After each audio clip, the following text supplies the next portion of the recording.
Família, uma instituição criada por Deus no Éden.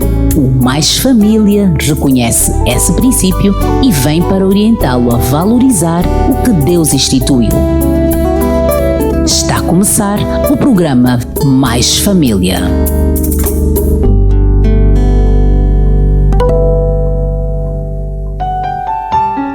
Olá, família amiga, seja toda bem-vinda a mais uma edição do programa Mais Família. Hoje falaremos sobre educação financeira para a criança. E em torno do tema temos aqui o nosso economista, Horácio Band. Ele é economista e consultor. Olá, seja bem-vindo. Obrigado. Nosso economista. Muito obrigado e saudações a todos em casa. E muito obrigada por ter voltado. Já esteve aqui uma vez conosco. Muito obrigada por ter voltado ao Mais Família. O prazer é nosso. Ok. O outro nosso convidado é o gestor e especialista em finanças, João Dalla. Seja bem-vindo ao programa Mais Família. Muito obrigado pelo convite e obrigado também aos que nos ouvem. Hoje vamos falar para os pais, não é? Certo. Principalmente para os pais, Com em certeza. como orientar as crianças, não é? Realmente. Quanto às finanças. Mas Certo. é mesmo importante? É sim, muito importante. Muito importante. Muito importante. Começando com o conselho que nós encontramos na Bíblia, que devemos educar as crianças no caminho em que elas devem andar para que quando forem grandes não se desviarem dele. Também está incluso o aspecto financeiro? Exatamente, porque eu quando fui preparando o tema, notei que a Bíblia não fala de forma direta em determinados aspectos, mas vai dando evidência de que está a falar da educação completa. Por exemplo, em 2 Timóteo 3,16, diz que a Bíblia é uma palavra inspirada e é útil para educar, para instruir, para corrigir, para que o homem esteja preparado para toda boa obra. E a preparação para toda boa obra inclui também a componente financeira, porque no final, quando a criança crescer, vai deparar-se com problemas que vão afetar ele como um todo, ou ela como um todo. Estamos a falar da componente material. A falta de dinheiro ou o mau uso do dinheiro pode resultar em problemas físicos, porque não vai ter o suficiente para sustentar-se, ou problemas mesmo espirituais, ou problemas psicológicos, porque vai sentir-se muito pressionado por não ter determinada coisa para satisfazer as suas necessidades. Então, quando a Bíblia fala uma preparação completa, é completa em todas as vertentes, incluindo a vertente financeira. Já viu que a Bíblia tem tudo para nos orientar? Com certeza. Em todos os temas que já falamos aqui, nós nos direcionamos, os nossos convidados vão logo para a Bíblia e atiram logo um capítulo, um versículo. Tem tudo. Tem tudo. Em finanças, há livros que são aconselhados para serem lidos, como, por exemplo, O Homem Mais Rico da Babilônia, O Pai Rico, O Pai Pobre. Mas estes livros não se comparam com a Bíblia. A Bíblia é uma biblioteca, é um livro de 60 livros. E desses livros temos, por exemplo, o livro de Provérbios, que é um livro de autêntica sabedoria. Temos o livro de Eclesiastes, que é um livro de autêntica sabedoria. Mas também temos evangelhos, em que Cristo dá conselhos úteis. Deixa-me partilhar um conselho que Jesus dá sobre finanças. Diz assim lá em Lucas, deixa-me só ver aqui a minha cabelinha, em Lucas 12, versos 15, diz que acautelem-se com avareza. Diz que a qualidade ou o valor de uma pessoa não tem a ver com a quantidade de bens que possui. Este conselho é mais ou menos um travão sobre o consumismo. O consumismo é o consumo exagerado. O que Jesus estava a querer dizer é que vocês vão consumir, mas tenham cuidado, que vocês não serão valiosos porque usam bens preciosos ou calçam, por exemplo, calçados de marca. Não, o vosso valor está intrinsecamente ligado à criação, a Deus que criou vocês, a sua imagem e semelhança. Então, se nós tivermos esse conselho de Jesus, nós poderemos ter dinheiro e comprar apenas aquilo que é necessário para nós. e evitar gastar dinheiro em coisas que são supérfluas. Ok. Tudo com moderação, não é? Tudo o com nosso moderação. Criador já nos ensina. Com certeza. Olha só, Horácio, eu sempre penso que um economista e um gestor, que é o João Dalla, eu penso que não tem problemas de dinheiro, problemas financeiros. Acho que Estou certa? é uma falácia, né? É uma falácia. O que é que um economista, quais são os desafios que um economista tem deparado? Eu talvez responderia essa preocupação dando o exemplo do médico, né? Ele é médico, é especialista, mas você vê o médico a usar álcool, cigarro, mas não dizer, olha, não usa, não faça uso, a falar para os pacientes. Mas ele sabe que aquilo faz mal, mas ele é um médico, é especialista. A outra coisa, dizer que o economista ou um especialista financeiro não tem problemas com finanças, é como se quiséssemos a dizer que o médico não vai ficar doente, né? O médico não fica doente, ou mais protegido, ou mais quê, mas porque ele já tem toda a informação. Tem toda a informação, mas você pode encontrar um médico que de repente pegou uma disenteria. Mas por quê? Comeu algo mal, talvez mesmo conhecendo. Ele já sabia que deveria estar debaixo do mosquiteiro, mas abusou, não usou. Fez. Então, na área nossa, como economista, seja qualquer especialidade na área de finanças, também vais encontrar muita gente com esses problemas. Ele fez formação de empreendedorismo, mas não é empreendedor, não consegue. Okay. Ou, como dizem, ele é um mestre, é um bom pedreiro, mas a casa não está rebocada, ou aqui você vê algumas deficiências. Mas geralmente é assim, não é? Dizem que o pintor não tem a casa totalmente pintada, o sapateiro só tem um par de sapatos, o empreendedor não tem uma empresa. Pois é, e é assim. Infelizmente. Ok, Horácio, vamos falar então sobre o nosso tema. Eu já perguntei há pouco ao nosso gestor, João Dalla, se era importante mesmo a criança ter esse conhecimento sobre finanças, no seu parecer. A educação sobre finanças é importante. É importante também a educação sobre saúde. Eu estou a tentar relacionar. Eu penso que nós precisaríamos de ter de tudo um pouco. São noções básicas que nos ajudam a caminhar. Pegando uma chega do especialista aqui em finanças, o irmão João Dalla, poderíamos exemplificar a vida de José. José, enquanto em casa, foi aprendendo, foi observando, teve uma educação. Quando foi levado, foi vendido, já como escravo no Egito, você percebe que em casa de Potifar, ele foi o melhor mordomo que admirou tanto. Aquela forma que ele administrou as coisas não veio do nada. Ele recebeu as bases dos pais. Então, o objetivo dessa educação financeira é uma forma de dar bases. Amanhã, quando ele estiver fora, ele tem tudo para caminhar tudo, pelo menos, sozinho. para poder caminhar. Então, é muito importante essa educação financeira para as crianças. Okay. Com certeza. Gestor, o que é educação financeira? Primeiro, precisamos definir os termos. Temos dinheiro. O dinheiro em economia ou em finança tem duas funções básicas. O dinheiro pode servir como um meio de troca. Quer dizer que alguém tem um bem que eu preciso consumir e eu tenho o dinheiro. E nós trocamos, transacionamos. Ele dá-me o bem e eu dou-lhe o dinheiro. Então, o dinheiro aqui funciona como um meio de troca. O dinheiro também é uma unidade de valor. Quer dizer que eu não consigo guardar roupa no banco, não consigo guardar comida no banco. O que eu faço? Eu vendo as minhas roupas, vendo a comida que tenho e o dinheiro posso guardar como algo de valor no banco que eu posso usar em 1 ano, 2 anos, 3 anos. Sabendo que o dinheiro tem este valor, saber usar o dinheiro é fundamental. E falar precisamente de finanças para a infância ou para crianças, primeiro precisamos saber que a gestão financeira tem a ver com o uso, neste contexto que estamos aqui a falar, das finanças pessoais na infância.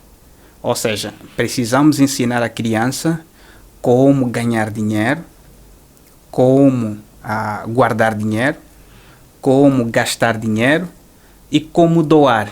4 coisas muito importantes. Como ganhar dinheiro? Quer dizer que a criança deve ser ensinada a trabalhar. Depois vamos explicar como é que a criança vai trabalhar para ganhar dinheiro. deve ser ensinada também a gastar o dinheiro de forma sábia, porque o dinheiro, se ela trabalha, quer dizer que desprendeu algum esforço e conseguiu algum valor, e ela tem que gastar esse dinheiro de forma consciente para que não crie um peso de consciência por ter gasto o dinheiro de forma desnecessária. E tem que aprender a investir esse dinheiro. Ela vai aprender também técnicas de como pode guardar esse dinheiro e rentabilizá-lo. E, finalmente, nós falamos de doação. A criança tem que ser ensinada a doar. E voltando aqui para o livro, né, que é o maior dos livros, que é a Bíblia Sagrada, nos diz que Deus amou o mundo de tal maneira que deu o seu único filho. Doar é uma coisa muito bonita para a criança, porque ela aprende que o que ela ganhou com um sacrifício pode usar para deixar alguém feliz. Por exemplo, doar para uma receita da vovó, doar para um projeto de sopa, comprar um presente de Natal para outras crianças desfavorecidas, dar uma oferta a Deus. Esta capacidade da criança ganhar dinheiro e usá-lo para o bem vai deixá-la otimista para ganhar mais dinheiro e no futuro a abraçar uma causa ou deixar a sua vida em melhores condições. Mas a partir de que idade é que nós devemos ensinar a criança sobre finanças? As finanças dizem que devemos começar a ensinar sobre finanças às crianças a partir dos 3 anos. 3 anos, quando ela começa a ter o primeiro contato com os números. Okay. Neste caso, nós trabalhamos com a moeda, não é? Em forma de papel, as notas, ou trabalhamos com as moedinhas mesmo. Porque se ela já consegue contar até 10, quer dizer que eu já posso mostrar que, olha, essa moeda é uma moeda de 5 kwanzas. Que com esta moeda de 5 kwanzas ela pode receber um rebuçado. Com esta moeda de 5 kwanzas ela pode comprar um sambapito. O que eu estou a mostrar para ela é que o dinheiro tem valor. Que com esta moeda, se ela for a uma cantina, ela vai receber uma coisa em troca. Então não é uma coisa inútil, é uma coisa valiosa. E eu vou mostrando a ela o valor do dinheiro. Também de vez em quando podemos ir para um café ou para um pequeno restaurante e deixar que ela pague o valor. Dizer assim, olha, o que é que você quer comer? Quer comer, por exemplo, um bombom.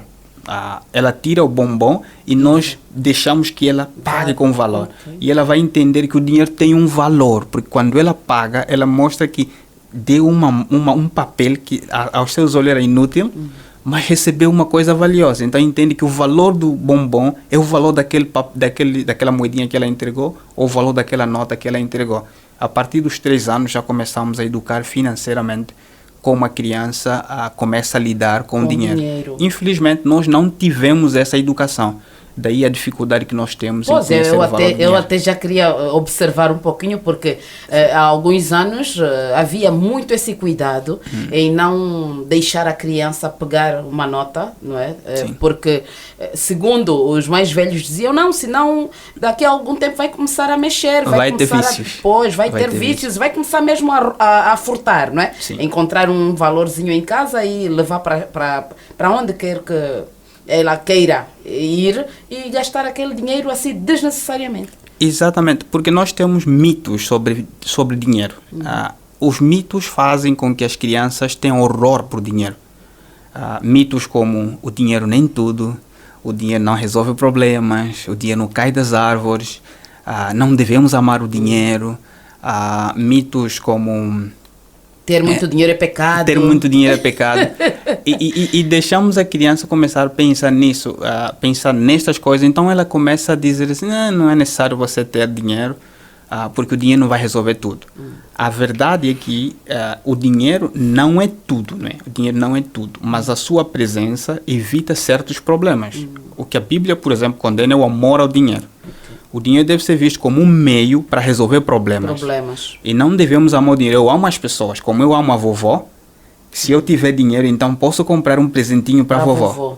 Se eu amo as pessoas e eu vejo que elas estão na rua, não tem comida ou não tem bebida, eu posso comprar uma garrafa d'água, posso comprar uma sanduíche e doar àquelas pessoas. Quer dizer que o dinheiro é um meio para resolver um problema de alguém que eu amo. Okay. Então, nesta visão, nós podemos mostrar às crianças que elas podem sim começar muito cedo a aprender a usar o dinheiro. O dinheiro. Exato. Ok.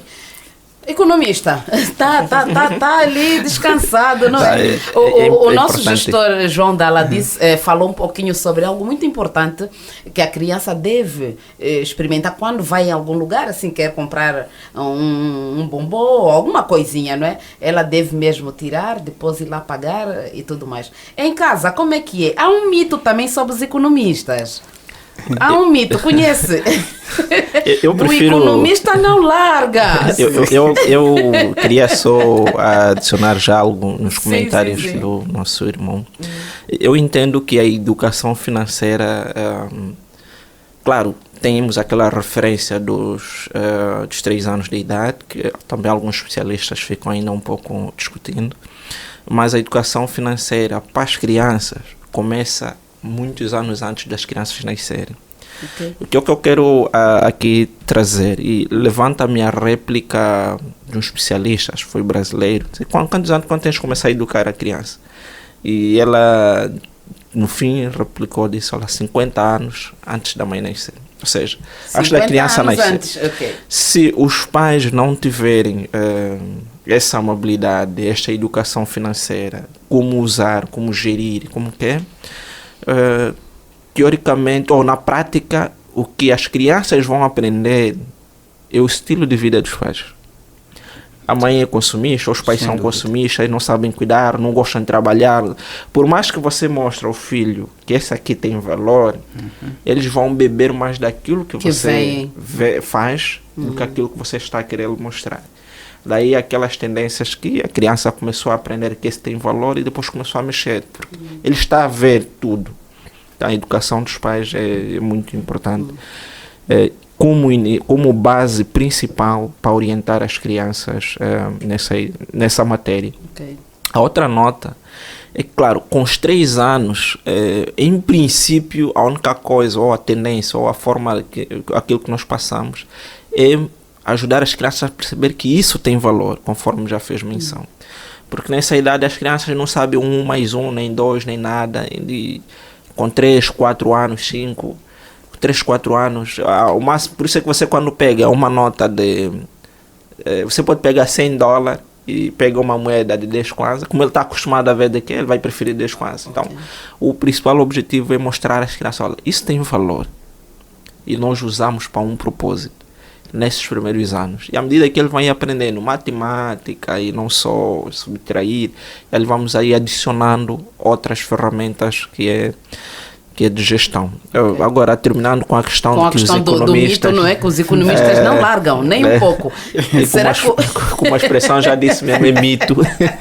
Acho que é mito. É claro que é mito. Nós, se fazermos um levantamento, muitas das vezes os mais agarrados até nem são pessoas que fazem essa formação. São pessoas que, têm já têm uma tendência que tudo ou nada não podes pegar. Aqui não dá, aqui não faz, aqui não quer. E isso não começa só com as crianças, até em casa mesmo. Seja com a esposa ou com o esposo, ou no meio familiar. Contudo, claro, tem também economistas com esse comportamento, essa tendência. Mas eu gosto de realçar o seguinte, os economistas que aprenderam a valorizar os recursos ou os valores, eles procuram gerir esses valores, saber usar naquilo que é necessário. E que as pessoas que normalmente retrucam, que são agarrados, são pessoas que querem que o economista ponha o dinheiro onde não é necessário ou não é prioridade, mas é apenas para satisfazer uma necessidade que pode ser adiada. Então, quando o economista diz, não, aqui ou não, você é agarrado. Okay. Não sou agarrado, é que eu tenho outra prioridade, uma coisa que é necessária, que vai me ajudar para questões futuras. E começa a especular, não, os economistas são agarrados. Não, os economistas aprenderam que devem atender às necessidades básicas, que são primárias. As outras coisas podem ser avaliadas se sim ou não. O economista aprendeu que não, com o valor que tenho, posso pegar já carro ou comprar primeiro a casa.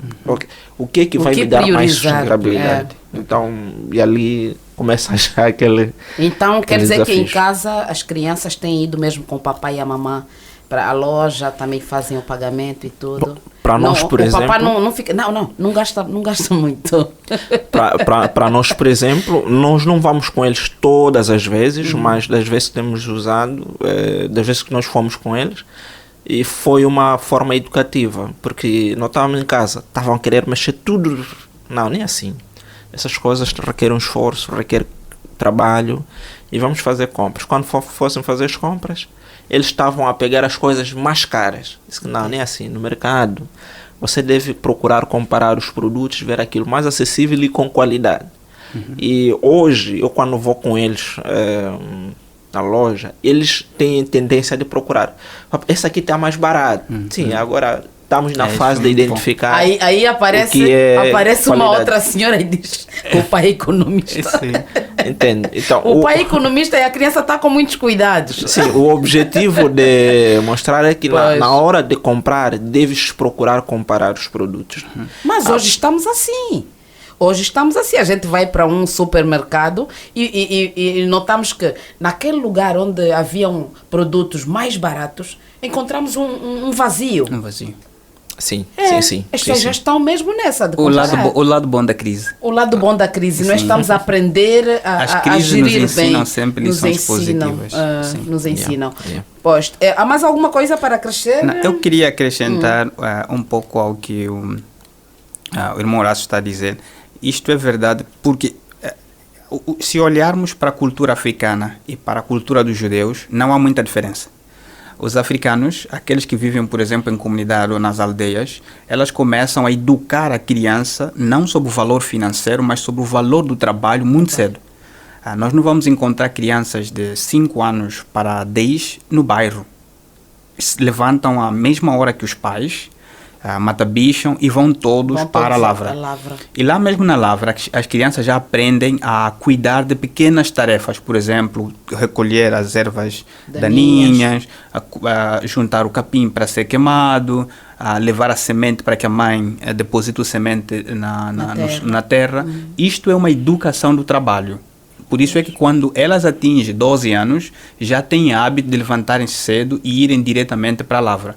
Só que quando houve aquela migração da saída das zonas, digamos assim, das aldeias para as cidades, por causa da guerra, perdemos essa cultura. Os pais ficaram assalariados e nunca levaram os seus filhos para os locais de trabalho. Então os filhos passaram a ser simplesmente meros consumidores. Exatamente, meros consumidores, aguardando sempre com a mão estendida para o pai colocar alguma coisa. Aí está o problema. Então a criança cresce com aquela mentalidade que alguém tem de dar para ela. Ela não cresce com a mentalidade de trabalho. Os judeus aprendem a ensinar a criança desde pequenino. Sim. Por influência das leis bíblicas, que diz que devem ensinar a criança no caminho que ela deve andar muito cedo. Já tem educação financeira. Se o pai tiver uma loja, a criança pode estudar de manhã e à tardinha ficar na loja com o pai. Se estudar à tardinha, pode ficar de manhã com o pai. Isso não é escravizar a criança, é mostrar à criança o valor do trabalho. E nós não temos isso aqui atualmente. Cá em Luanda eu não vejo isso. E as escolas estão mais preocupadas em ensinar matemática, ensinar física, ensinar química, e não ensinam os valores básicos para se viver numa sociedade. E isso, até certo ponto, vai gerar problemas quando as crianças crescerem. E estas crianças são muito exigentes. Não vai para a escola sem mesada, não vai para a escola sem o lanche. E tem que ter a mochila bonita, o tênis caro. Exatamente. Então, o que está a faltar é conscientizar a criança. O nosso objetivo não é ter crianças, digamos assim, crianças maravilhosas. É formarmos crianças que serão adultos maravilhosos. E não podemos errar aqui na base, porque todo erro da base é um erro do topo. Então, e uma vergonha para os pais. Uma vergonha, o provérbio diz isso também, que é uma vergonha para os pais. E uma coisa que eu notei enquanto meditava nesse tema, Hebreus diz que a disciplina, quando é exercida, parece má. Parece má, mas tem um fruto saboroso. Exatamente. Então, é importante notarmos que não pode, por exemplo, a irmã Calete não pode se sentir intimidada pelo que as pessoas vão achar da sua educação com relação aos seus filhos. aquilo que decide sobre os seus filhos é da sua inteira responsabilidade. E vamos já entrar aqui num tema. Eu mencionei 4 elementos fundamentais para a educação financeira: o trabalho, o gasto racional, a poupança e a doação. E vamos, quando formos falar desses tópicos, faça-me lembrar, vamos explicar como é que a criança vai começar a trabalhar. Para valorizar. Porque nós hoje estamos a dizer que a criança não pode fazer nada. Não, a criança dorme, então se for fim de semana, é a própria mãe a dizer, não, acorda, ele dormiu tarde ontem fazendo o quê? Assistindo a televisão. Olha o erro que estamos a cometer. Exatamente. Então, logo no trabalho, se calhar podíamos perguntar como começar a ensinar finanças às crianças. Existem 2 métodos que foram muito provados. Um método não é muito eficaz, que é da mesada educativa. Não é muito eficaz. Não é muito eficaz. A mesada, por si só, mostra que a criança não tem valor. Ela é como se fosse um mendigo, não é? Recebe uma ajuda. Eu nunca pensei até aí. Recebe uma ajuda. Eu não dou, exatamente, mas também nunca pensei até aí. É como se fosse uma ajuda. Por isso é que mesmo quando nos tornamos adultos, nós achamos que é obrigação do pai dar-me uma mesada. Ou é obrigação do esposo ou da esposa dar-me uma mesada. Porque a mesada mostra que eu sou apenas um depositário. Mas então, veja só, há casais que um dos dois está desempregado, por alguma situação está desempregado. Então, o outro que continua trabalhando, no final do mês ainda tira algum valor para dar ao que estiver desempregado. Ali vem o segundo método, que é o mais eficaz, que é o contrato educativo. O que é um contrato educativo? É um método que nós adotamos para envolver as crianças num trabalho educativo, mas de educação financeira. Eu vou dizer assim, olha, se todos os dias você arrumar o seu quartinho, o papá vai dar 100 kwanzas. Todos os dias que eu encontrar o seu quartinho arrumadinho, no final, vamos estabelecer um dia que é domingo, por exemplo. Domingo é o dia do pagamento. Então, todas as, segunda-feira eu vou para o quarto dele, quarto arrumado. Olha, você é o melhor menino. Olha, você é o melhor arrumador que eu já vi. Você é uma bênção para Deus. Você é uma bênção para os pais. E olha, continue assim. Seu quarto cheira bem. Porque isso é maravilhoso. O que eu estou a mostrar para ela é que ela não pode depender da empregada para arrumar aquele quarto. Porque ela é que dorme lá, ela é que suja, ela é que desarruma aquele quarto. O que eu estou a dar é uma recompensa positiva, não é? Para que ela continue a arrumar o quarto. E se um dia parar de dar? Não, o que vai acontecer, na verdade... Não vira chantagista essa criança? Tem uma fase, porque depois os benefícios vão mudando de acordo com as idades. Estamos a falar, por exemplo, em 100 kwanzas. E vamos comprar um pote. Para colocar lá. Para colocar esse valor. Ele não fica esse valor. Exatamente. É uma poupança que depois no final, lá no Natal, vamos abrir. Para comprar brinquedo. E depois lá vamos explicar também como é que ela vai abrir. O que eu estou a fazer é, estou a dar 100 kwanzas. No domingo são 7 dias. Se ela arrumou, tem 700 kwanzas. Até dezembro, se for a partir de janeiro. Olha, vamos fazer assim. Não, doutor Horácio, vamos fazer assim. Vamos a um curtíssimo intervalo. A conversa está muito boa, mas vamos fazer um intervalo assim muito rapidinho. Querido ouvinte, eu sei que está a gostar, eu também estou. Então vamos fazer aquele intervalo que você já sabe. Curtíssimo, já voltamos. Acompanhe o Economize, o programa comprometido em lhe ajudar a deixar as suas finanças em dia. Não importa o quanto de dinheiro se ganha, é preciso administrá-lo corretamente. Dicas de como gerenciar o seu dinheiro sem zerar a sua conta. Impressionante como a Bíblia retrata essas questões. Se quisermos ter uma vida abundante e próspera, devemos investir. A ideia é ganhar dinheiro a partir do dinheiro. São apresentadas diariamente às 13 horas na 93.9 em FM, a Sintonia da Esperança. Rádio Adventos, a Sintonia da Esperança.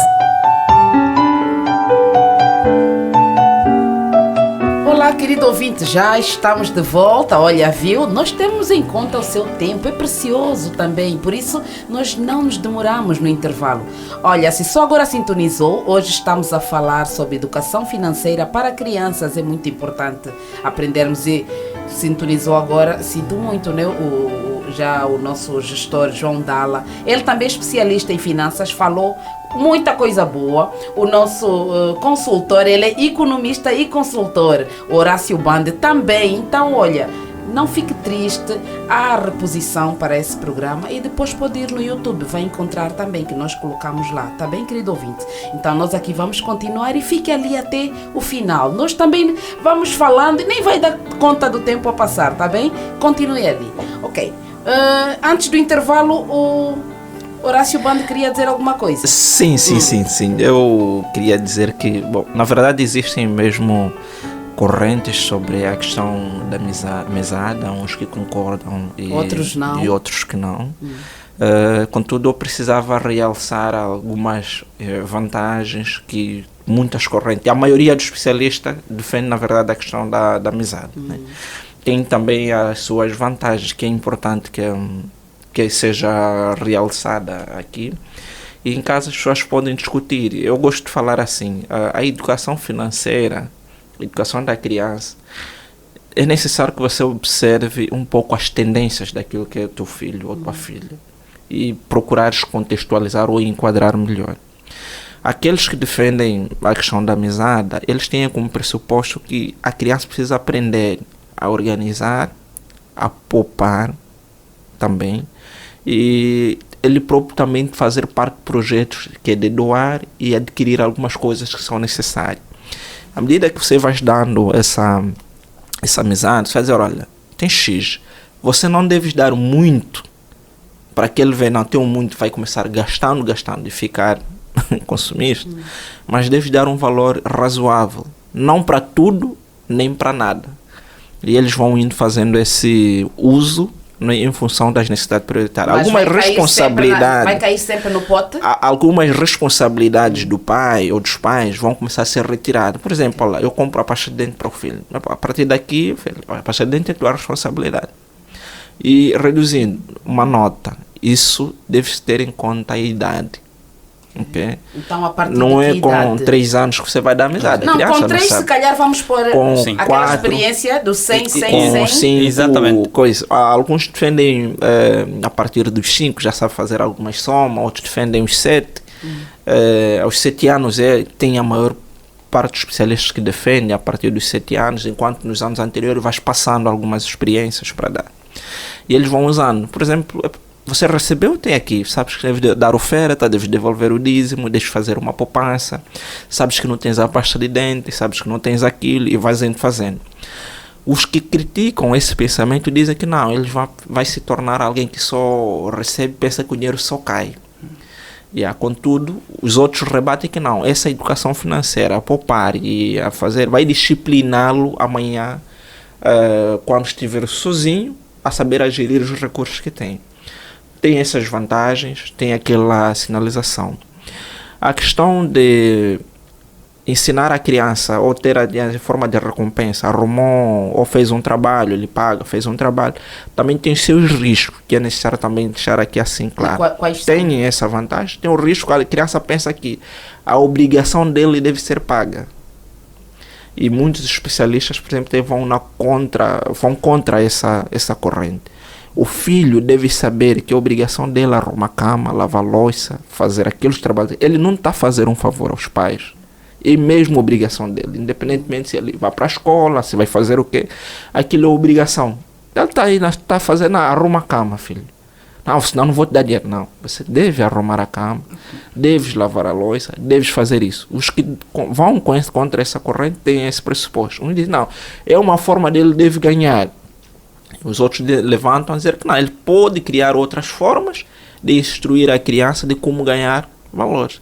Que surja um outro tipo de trabalho que você paga fora ou uma coisa assim, que ele vai indo fazendo, né, para ser uma forma de pagamento. Aquilo que são os trabalhos do mês, que são mesmo as obrigações deles, eles defendem que não pode ser como uma ferramenta de ganho. Há um outro terceiro ponto que também queria se deixar, é que os outros procuram, claro, ajudar as crianças a desenvolver o empreendedorismo. Ou seja, vocês têm que aprender a trazer ideia e construir com os pais de como vão começar a ganhar dinheiro. Está com 7, 8 anos, não, mas ele precisa tal. O que é que eles fazem? tem 9 anos, os teus colegas gostam de bolinho, tá bom, a mãe vai te ajudar a fazer bolinho, ou isto, você leva na escola e vai começar a vender. E ele começou a desenvolver essas habilidades de empreendedorismo. Vendeu, trouxe dinheiro. Trouxe este dinheiro, tá bem. Agora separa o dízimo, outro poupa, outros fazer aquilo.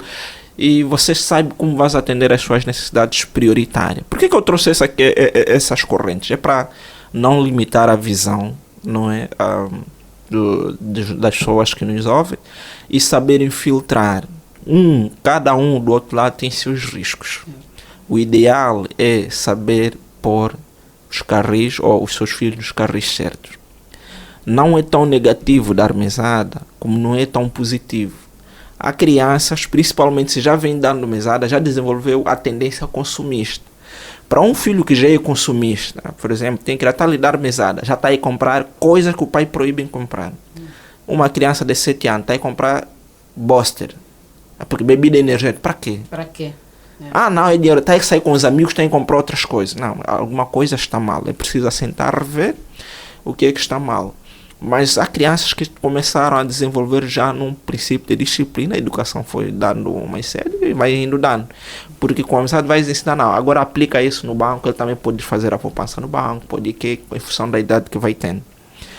E se não, tem aquela questão do empreendedorismo. Eu pelo menos não apoio, né, a ideia de compensar o trabalho doméstico. Eu concordo com a visão de uma especialista em neurociência, que os trabalhos domésticos não devem ser compensados, né?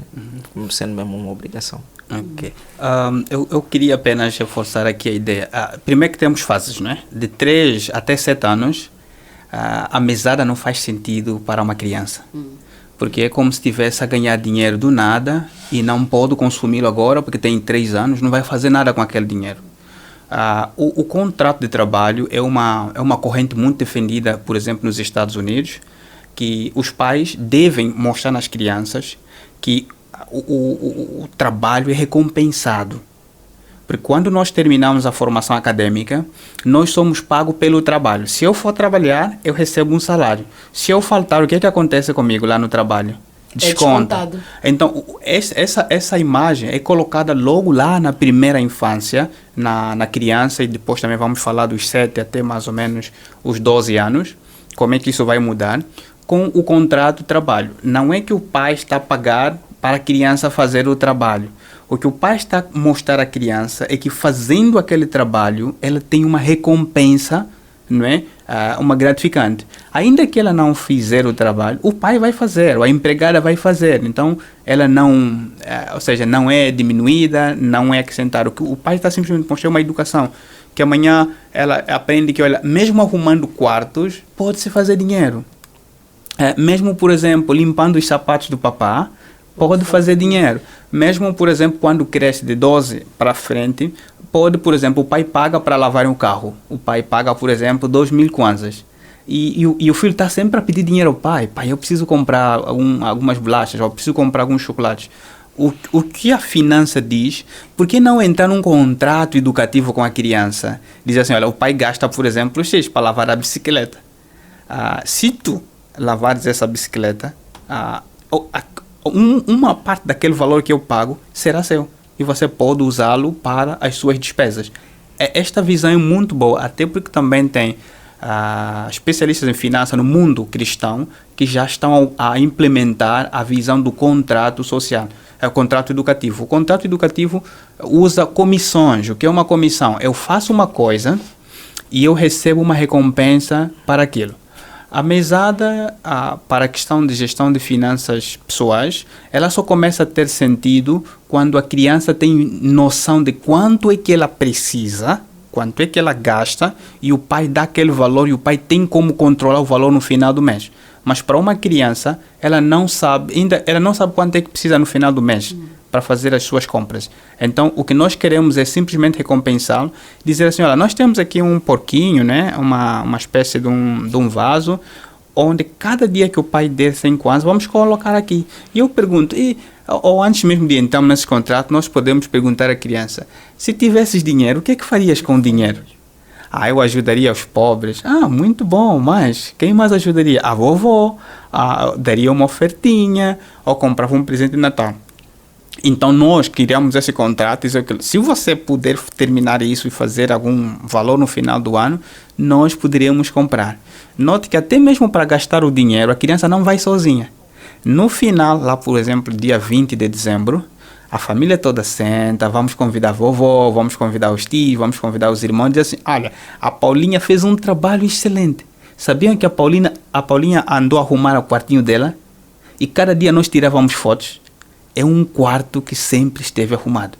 E ela foi ganhando alguns presentes por ter arrumado bem o seu quarto. E nós partimos então aquele pote e nós vemos, uau, conta. E ela mesmo sozinha conta. Olha, ok, então fez, por exemplo, vamos imaginar que fez $10 ou $20. Depois dele fazer esses $20, nós dizemos assim, ok, agora vamos ter 3 vasos. Veja, no princípio era só um vaso, onde ela punha o valor do seu trabalho. Agora temos 3 vasos. Um vaso para poupança, um vaso para gastos, não é? Gastos para ela, e um vaso para doação. E eu lhe pergunto, desses $20 que você ganhou durante esse tempo todo, quantos queres doar à vovó? Vou doar todo o dinheiro. Não é sábio, filha. A Bíblia diz que não devemos dar tudo assim, porque tu tens mais pessoas que podem ajudar. Ainda tens o dízimo para o Senhor, tens a ofertinha. Então, dê uma percentagem para o vovô e a outra parte para cumprir com os seus objetivos. Então, o que nós vamos dizer, e quanto é que gostarias de guardar para multiplicarmos? Olha, eu vou guardar, por exemplo, $5. Ok, então pega nos $5, coloca nesse vaso de poupança. Quanto é que gostarias de gastar em você mesmo? Eu quero gastar 10. E o que é que você quer gastar? Quer comprar um presente de Natal para minha colega ou quero comprar um chocolate? Vamos com ela para uma loja de brinquedos ou para uma loja de chocolates e ela aprende assim, olha, tens esse brinquedo é barato, mas não dura e custa $1. Este outro brinquedo custa $5, mas é durável, podes usar até quando for adulto. Qual deles gostaria de comprar? O que nós estamos a educar, mostrar na criança é a importância de conhecer desejos e necessidades. O que é desejo? Uma coisa que eu preciso, mas sem ela eu posso viver. E uma necessidade, uma coisa de que eu preciso e que sem ela eu não consigo viver. Então ela vai aprender a separar. E aqui nós utilizamos um método que é usado em orçamento, creio que o irmão Horácio vai também comprovar com isso, que é o método 50-30-20. O método 50-30-20 diz que de todo o rendimento que nós temos, 50% deve ser investido em necessidades, 30% em desejos e 20% em poupança. Okay? Então veja, a necessidade, vou gastar 50% do meu valor. Exato. Se eu fiz $20, vou gastar por ali $10 nas minhas necessidades. O que é necessidade para uma criança? Para ela é comprar um brinquedo para ela, comprar um livrinho, comprar um calçado, alguma coisa que ela use mesmo para, por exemplo, a casinha para a boneca dela, né? E o que é um desejo? É uma coisa que ela quer um chocolate. Quer, por exemplo, uma fita para amparar ali o seu cabelo. Alguma coisa que lhe chamou a atenção enquanto foi visitando essas lojas. E o que é poupança? A poupança é uma coisa que ela quer guardar, caso ouça que a vovó vai fazer anos e ela não quer ir ao aniversário da vovó sem levar alguma coisa, né? Levar um presente. Exatamente, pode tirar uma parte daquela poupança e dar à vovó. Eu gostava que repetisse, 50% para necessidades. Para necessidades, 30% para desejos e os 20% para a poupança. Os nossos papais estão a ouvir. Ok. Então, a partir de hoje as crianças já terão dinheiro. Exato. Este aqui é o ideal. Os potes devem estar lá. Note que é um conselho com a família. Em algumas sociedades avançadas, como a sociedade suíça, a sociedade britânica, a sociedade americana, as crianças são mesmo levadas até aos bancos para entenderem como é que o banco ganha dinheiro, de onde consegue dinheiro e como investe aquele dinheiro. Não devemos ter medo de a criança entrar em contato com o dinheiro, porque este contato, primeiro contato, é saudável para ela, para entender que há um valor. A filha chega aos pais, pai, quero dinheiro. E o pai diz assim, não tem dinheiro. Mas o pai trabalha todos os dias. Como é que o pai não tem dinheiro? O pai sai às 4, volta às 22, como é que o pai não tem dinheiro? Por quê? Porque a criança não vê o valor daquele trabalho do pai. Mas se ele tivesse algum contato com esse contrato educativo, note que os outros não chamam de trabalho doméstico. Eles chamam contrato educativo. Mas olha, enquanto explicava sobre o contrato educativo, eu me perguntava, não será que depois a criança fica viciada? E sempre que alguém quiser mandá-la, olha, faça isso, ela vai dizer, vai me pagar quanto? Não é bem assim. Eu acho que... Porque há muita criança por aí assim, Flana, vai fazer isso, vai me pagar quanto, vai me dar quanto? E a irmã Calete, se calhar, já viveu também essa realidade. Eu cresci com um dos meus irmãos mais velhos. E eu estudava, e ele me dizia assim, olha, ele me chamava assim, caçula, eu vou para o mercado, eu quero que quando você voltar me lave esse tênis. E eu depois vou te dar um valor. Pois, mas isso não vicia a criança. Não viciava. Porque o que é que eu aprendi com aquilo? Eu aprendi que o dinheiro não se ganha de uma forma assim... Não é como se tivesse um titi vem e diz assim, olha, 2 mil para ti. Há tios que estragam crianças. Exatamente. Talvez aqui assim um adicional. É sim. Há riscos. Os riscos existem. Exato. Todos os métodos que existem, ou que estamos aqui a falar, que têm riscos. O envolvimento dos pais num ou noutro método é indispensável para a educação dos filhos. Riscos, sim. Por exemplo, você lava a louça, eu vou te dar. Você arruma a cama, há riscos. Amanhã ele vai perceber que a cama não é obrigação dele. Agora, se foi feito bem, não sei o quê, criando todas as condições sociais, claro que isso pode ser limitado ou mitigado, mas há muitos riscos, que está assim evidente. Então, isso é para fazer menção à pergunta que levantou. Não, sim, os riscos estão lá. Os riscos são esses, não é? Da criança ficar, parece que, habituada a receber sempre que faz alguma atividade. Um trabalho. Okay. Não, na verdade, nem todo o trabalho que a criança faz em casa, ela é recompensada. Os pais encontram uma área para educar a criança. O que nós estamos a dizer não é que a criança vai, por exemplo, pegar um copo d'água para o papá, olha, não. 100 kwanzas no pote. Não, o que estamos a dizer é que o pai vai olhar para algumas atividades que tendem a criar, como é que nós diríamos, a desenvolver caráter. Desenvolver caráter, por exemplo, cuidar da irmã, cuidar da sua própria caminha, por exemplo, ler um livro. Imagine, há pais que dizem assim, olha, filho, vamos comprar um livro. Cada dia que terminar uma página, o papai vai dar uma recompensa. O que eu estou a criar... Uma página, por exemplo. O que eu estou a criar na criança é um espírito de leitura. Apesar de eu estar a recompensar com algum valor, nós chamamos de reforço positivo. O que as empresas fazem quando a irmã Calete é pontual? Tem um bônus. Certo? Algumas empresas, né? Exato, algumas empresas. Em Angola, algumas empresas.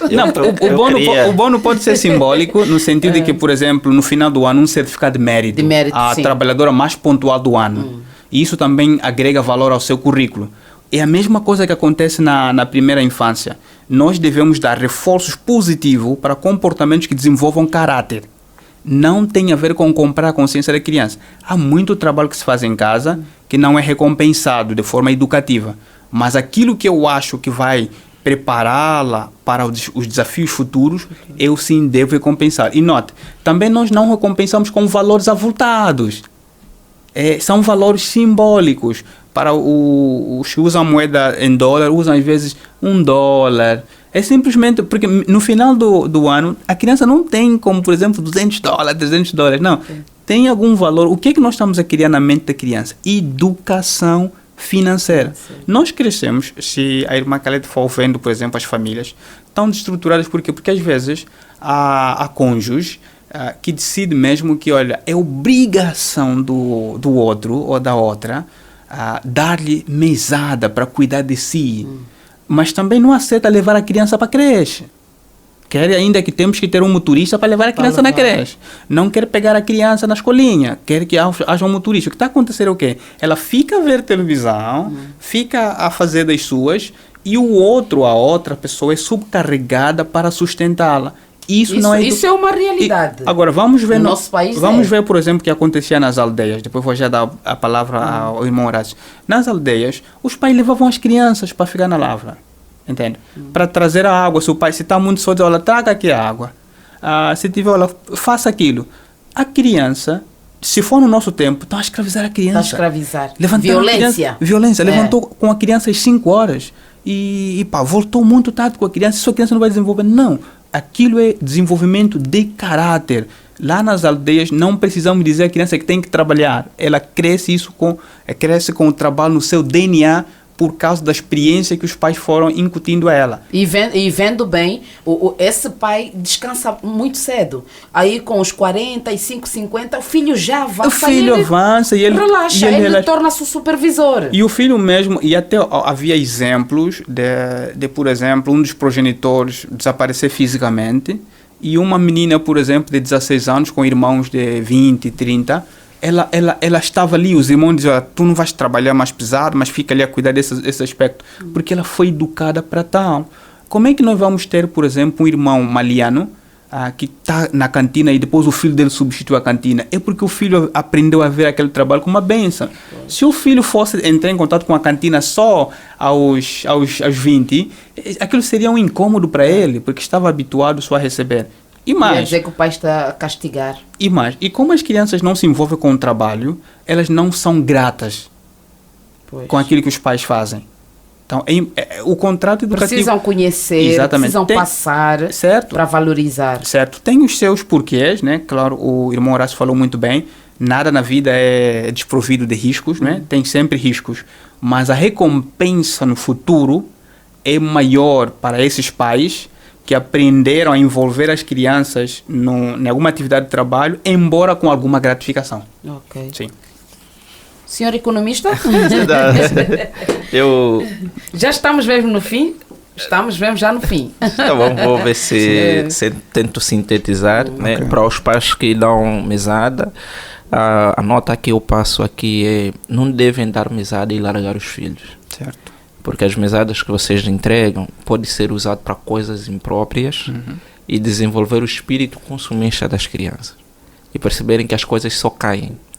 Quando você dá mesada, deves acompanhar. E é uma nota, precisas ver as idades que você deve dar mesada. E em função das idades, ajuda os filhos a aprenderem a fazer o seu plano financeiro. Dizer que para esse mês as necessidades têm esse, para não ter recurso para comprar coisa grande, devo começar a poupar X, conforme apresentou-se aqui assim um método. E algumas obrigações dos pais vão sendo retiradas. Eu só dei o exemplo da pasta de dente. Há muitas outras coisas. Certo. Pode ser o mu, por exemplo, ou o sabonete, coisas assim.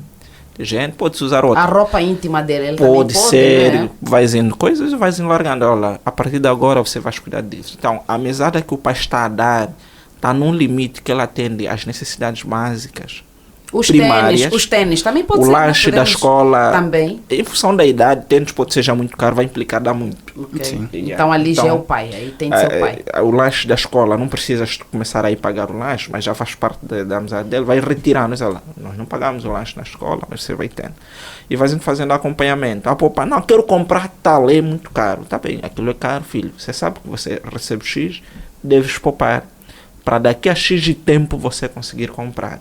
E ele vai indo. Então, o acompanhamento do pai visa controlar, não, ele está a gastar mais nisso, naquilo, vai indo orientando. Isso desenvolve a capacidade administrativa do filho ou da filha, enquanto ele vai se desenvolver.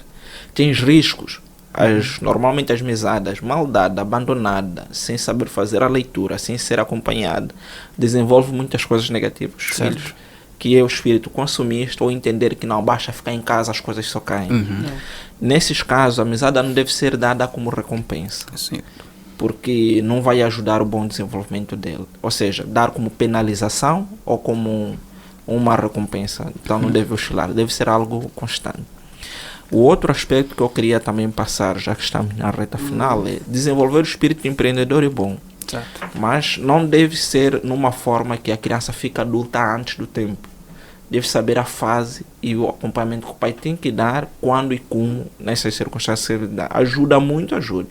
O filho com 16 anos, ou 15 anos, ou 14 anos, 13, pode ter aquela capacidade de negociar A ou B com os colegas, saber vender, saber comprar e começar a ter alguma coisa que entra para casa. Isso pode desenvolver a capacidade imaginativa de empreender ou inventar. Certo. É bom quando o filho está com 15, 16, 17 anos, ele sabe que se estiver numa zona e não tem nada, ele consegue se virar e desenvolver um negócio. Isso é bom.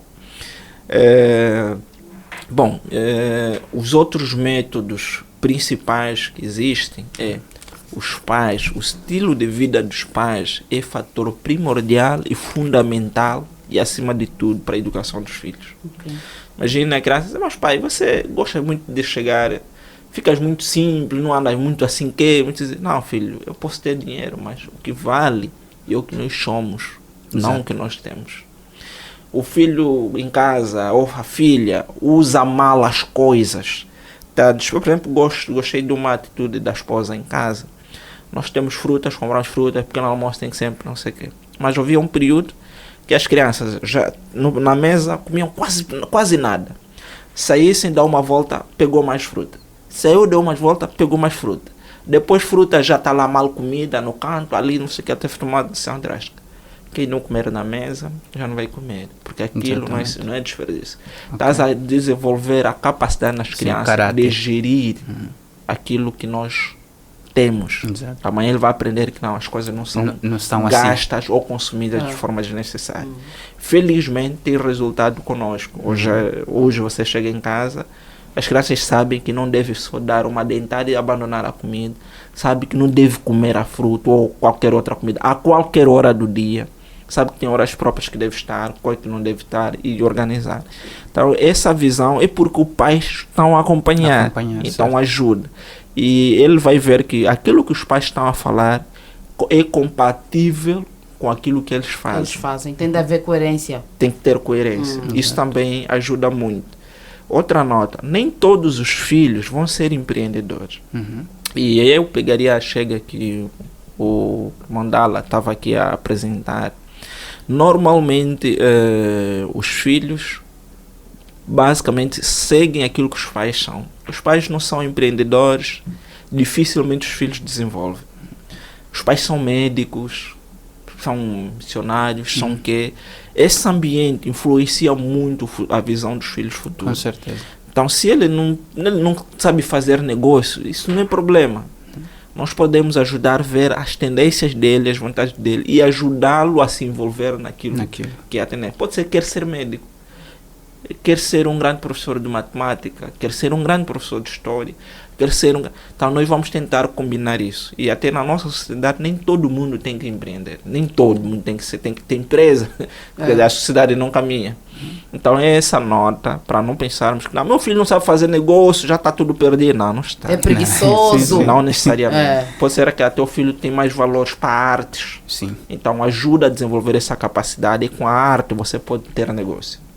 Se é para a saúde, com a saúde você pode ter que é muito bom e envolver as pessoas em ambientes que influenciam, ajudam positivamente o desenvolvimento daquilo que é a sua tendência, que é as suas capacidades.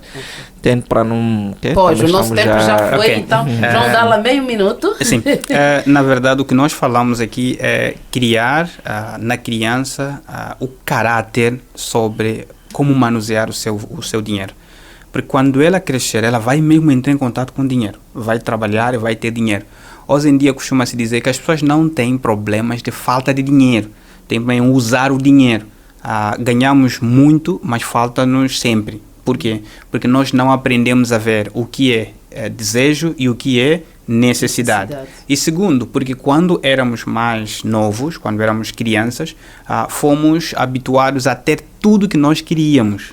Então, como quando eu era criança, tinha, imagine, 20 pares de tênis, tinha 20 camisas. Eu quero que na fase adulta continue a ter isto. Lembre que um dos textos que nós vimos aqui na Bíblia diz que Jesus disse que acautelem-se, porque o valor de um ser humano não está na quantidade de bens que possui, mas sim no valor intrínseco que Deus lhe deu na criação. Então, saber que nem tudo que eu desejo é importante é fundamental para usarmos bem o nosso valor. Ok. Olha, o nosso tempo já foi embora. Muito obrigada pela vossa presença. Aqui esteve o Horácio Band, ele que é economista e consultor. Obrigada pela sua presença. Muito obrigado. Esteve também o João Dalla, que é especialista em finanças e é gestor. Muito obrigada pela sua presença. Obrigado. Olha, querido ouvinte, não foi tudo dito, porque para mim ainda faltava mais sabermos se a criança pode, a dada altura, já pagar, ir até a secretaria da escola e fazer o pagamento da sua mensalidade e tudo. Faltou muita coisa. Se calhar vamos para a parte 2 um dia, fica aqui a promessa, porque precisamos mesmo ensinar a educação financeira para as nossas crianças. Olha, só me resta mesmo agradecer pela sua companhia do outro lado. Tchau e até a próxima edição. Família, uma instituição criada por Deus no Éden. O Mais Família reconhece esse princípio e vem para orientá-lo a valorizar o que Deus instituiu. Mais Família.